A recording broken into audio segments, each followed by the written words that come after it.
নমস্কাৰ AI 365 লৈ আপোনাক স্বাগতম জনাইছো দেশ বিদেশৰ লগতে স্থানীয় বাতৰি আৰু নিউজ বাতৰি জ্ঞান বিজ্ঞানৰ খা খবৰ পাই থাকিবলৈ চেনেলটো সাবস্ক্ৰাইব কৰি ল'ব আৰু এই চেনেলত যিসকল নতুন বন্ধু বান্ধৱী আছে তেওঁলোকে চেনেলটো সাবস্ক্ৰাইব কৰি কাষতে থকা বেল আইকনটো প্ৰেছ কৰি ৰাখিব লাইক কমেন্ট শ্বেয়াৰ কৰিবলৈ নাপাহৰিব কৰোনাৰ শেহতীয়া আপডেট অসমত পুনৰ 137 জন কোভিড পজিটিভ দুজনৰ মৃত্যু অসমত পুনৰ 137 জন কৰোনাত আক্ৰান্ত ইয়াৰ 77 জন কামৰূপ মেট্ৰৰ 9 জন নগাঁৱৰ 8 জন নলবাৰী আৰু 6 জন বৰপেটাৰ এতিয়ালৈকে ৰাজ্যত কৰোনাত আক্ৰান্ত হোৱা লোকৰ সংখ্যা 6,12,271 জনলৈ পাইছে বৃদ্ধি ইফালে দেওবাৰৰ দিনটোত ৰাজ্যত সুস্থ হয় 265 জন লোক আনহাতে উক্ত দিনটোত ৰাজ্যত কৰোনাত আক্ৰান্ত 2 জন লোকৰ মৃত্যু হয় এতিয়াও ৰাজ্যত কৰোনাত আক্ৰান্ত হৈ চিকিৎসাধীন হৈ আছে 1902 জন ৰোগী অৰুণাচলত ভয়ংকৰ পথ দুৰ্ঘটনা গুৰুতৰভাৱে আহত 25 জন আজি পুৱা প্ৰায় 6:30 বজাত জুনাই মহকুমাৰ জুনকাৰেং ৰাজখান্না অঞ্চলৰ পৰা অৰুণাচল প্ৰদেশৰ দহিপলৰ চাহ বাগানলৈ মহিলা শ্ৰমিক কঢ়িয়াই নিয়া AR097093 নম্বৰৰ বাছ এখন অয়ানত ভয়ংকৰ দুৰ্ঘটনাত পতিত হয় জানিব পৰা মতে অয়ানত বিপৰীত দিশৰ পৰা অহা বলেৰো গাড়ীখনক পথ এৰি দিব যাওঁতে বাছখন নিয়ন্ত্ৰণ হেৰুৱাই পথৰ কাষত বাগৰি পৰে ফলত বাছখনত থকা প্ৰায় 25 জনী মহিলা শ্ৰমিক গুৰুতৰভাৱে আহত হয় সংকটজনক অৱস্থাত 5 গৰাকীক উন্নত চিকিৎসাৰ বাবে ডিব্ৰুগড়লৈ প্ৰেৰণ কৰা হৈছে বাকী কেইগৰাকীক অৰুণাচল প্ৰদেশৰ ৰুকচিনৰ দীপজনী নাৰ্ছিং হোম আৰু জুনাই অসামৰিক চিকিৎসালয়ত ভৰ্তি কৰোৱা হৈছে ইপিনে পথ দুৰ্ঘটনাত পতিত লোকসকলক উদ্ধাৰ কৰি চিকিৎসালয়লৈ নিয়াত অয়ানৰ গাঁওৰক্ষী বাহিনী আদি মিচিং বাহনে কৌৱাং ছাত্ৰ সংগঠনৰ লগতে স্থানীয় ৰাইজে প্ৰশাসনক সহায় কৰে এইবাৰ লৈছো আন এটা গুৰুত্বপূৰ্ণ খবৰ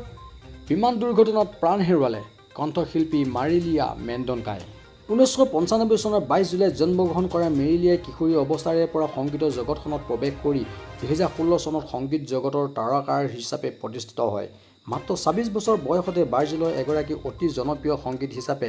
স্বীকৃতি মেৰিলিয়া মেণ্ডনকাৰ পেট্ৰছ আৰু পেট্ৰৱাৰ্ছ 35% শীৰ্ষক এলবাম দুটাই অভূতপূৰ্ব জনপ্ৰিয়তা লাভ কৰিবলৈ সক্ষম হৈছিল এই দুইটা এলবামে অভিলেখ সংখ্যক বিক্ৰী হৈছিল কণ্ঠদান কৰাৰ লগতে মাৰিলিয়া এগৰাকী দক্ষ গীটাৰবাদক আছিল তেওঁ মৃত্যুৰ বাতৰি বিয়পিৰ পৰা লগে লগে তাৰকাৰ ফুটবলাৰ নেইমাৰে এই বাতৰি অবিশ্বাস্য বুলি প্ৰকাশ কৰিছে এবাৰ আন এটা গুৰুত্বপূৰ্ণ খবৰ অচিৰেই দুজন কংগ্ৰেছী বিধায়কৰ আগমন ঘটিব বিজেপিলৈ কোন কোন আহক চাওঁ আমি সেই কোন দুজন বিধায়ক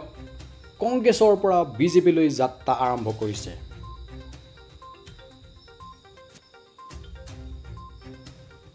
পাঁচটাকৈ বিধানসভাৰ সমষ্টি উপ নিৰ্বাচনত বিজেপি মিত্ৰজোঁটৰ অভাৱনীয় ফলাফলৰ পাছতেই পুনৰ বিৰোধী কংগ্ৰেছৰ পৰা দুজনকৈ বিধায়ক শাসকীয় দললৈ অহা প্ৰস্তুতি আৰম্ভ হৈছে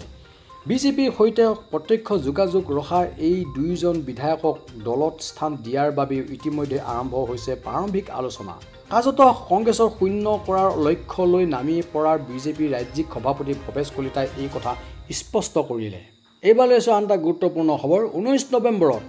দৃশ্যমান হ'ব শতিকাৰ দীৰ্ঘতম চন্দ্ৰগ্ৰহণ অসম অৰুণাচলকে ধৰি বিশ্বৰ বিভিন্ন প্ৰান্তত প্ৰত্যক্ষ হ'ব এই মহাজাগতিক ঘটনা শতিকাৰ দীৰ্ঘতম চন্দ্ৰগ্ৰহণ অহা 19 নৱেম্বৰত প্ৰত্যক্ষ কৰিব বিশ্বৰ একাংশ দেশে 2001 পৰা 2100 চনৰ মাজত অৰ্থাৎ 100 বছৰৰ এই দীৰ্ঘতম চন্দ্ৰগ্ৰহণ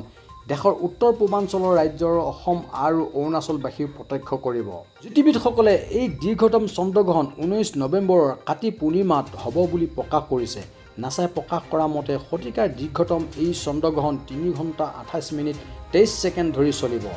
অসম অৰুণাচল প্ৰদেশৰ উপৰি দক্ষিণ আমেৰিকাৰ নাগৰিকসকলেও এই চন্দ্ৰগ্ৰহণ প্ৰত্যক্ষ কৰিব আমেৰিকা যুক্তৰাষ্ট্ৰৰ লগতে মেক্সিকোতো এই চন্দ্ৰগ্ৰহণ পূৰ্ণ ৰূপত প্ৰত্যক্ষ কৰাৰ বিপৰীতে অষ্ট্ৰেলিয়া পূব এছিয়া ইউৰোপৰ উত্তৰ প্ৰান্তত আৰু প্ৰশান্ত মহাসাগৰৰ অঞ্চলতো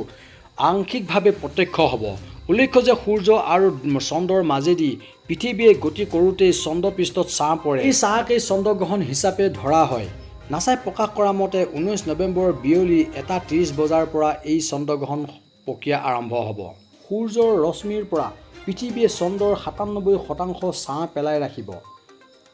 এই সময়ছোৱাত চন্দ্ৰটো ৰংচোৱা হৈ উঠিব 100 বছৰৰ ভিতৰত 19 নৱেম্বৰৰ চন্দ্ৰগ্ৰহণ এক ব্যতিক্ৰম হিচাপে চৰ্চিত হ'ব। লক্ষণীয় যে 21 শতিকাত মুঠ 228টা চন্দ্ৰগ্ৰহণ বিশ্ববাসীয়ে প্ৰত্যক্ষ কৰিব। এমাহত দুটাকৈ চন্দ্ৰগ্ৰহণ হয়, চন্দ্ৰ, সূৰ্য আৰু পৃথিৱী একে শাৰীতে অৱতীৰ্ণ হোৱা সময়ত পৃথিৱীৰ পৰা চন্দ্ৰগ্ৰহণ প্ৰত্যক্ষ কৰা হয়। সম্পূৰ্ণ চন্দ্ৰগ্ৰহণৰ সময়ত পৃথিৱীৰ পৰা চন্দ্ৰটো 100% গ্ৰাস কৰা যেন দেখা যায়। ৰাজ্যত শীঘ্ৰেই হ্ৰাস পাব মূল্যবৃদ্ধি, ৰাজ্যবাসীক আশ্বস্ত কৰি মুখ্যমন্ত্ৰী ডক্টৰ শৰ্মাৰ ঘোষণা।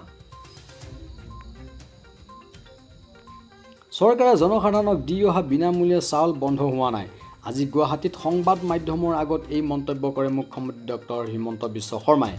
মুখ্যমন্ত্ৰী ডক্টৰ শৰ্মাই কয় যে প্ৰধানমন্ত্ৰী নৰেন্দ্ৰ মোদীয়ে ক'ভিড পৰিস্থিতিৰ বাবে যোৱা এপ্ৰিল মাহৰ পৰা নৱেম্বৰ মাহলৈ অতিৰিক্তভাৱে যি চাউল দি আছিল সেয়াহে বন্ধ হ'ব।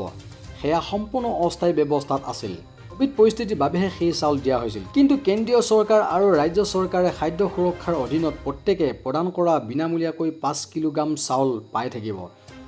এই চাউল বন্ধ কৰা হোৱা নাই।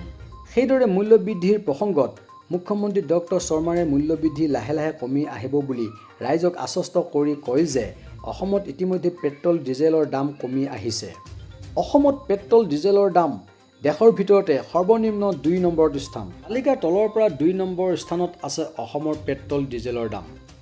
যিহেতু পেট্ৰল ডিজেলৰ দাম কমিছে, সেয়ে নিত্য ব্যৱহাৰ্য সামগ্ৰীকে ধৰি খাদ্য সামগ্ৰীৰ দামো কমি আহিব বুলি তেওঁ মন্তব্য কৰে।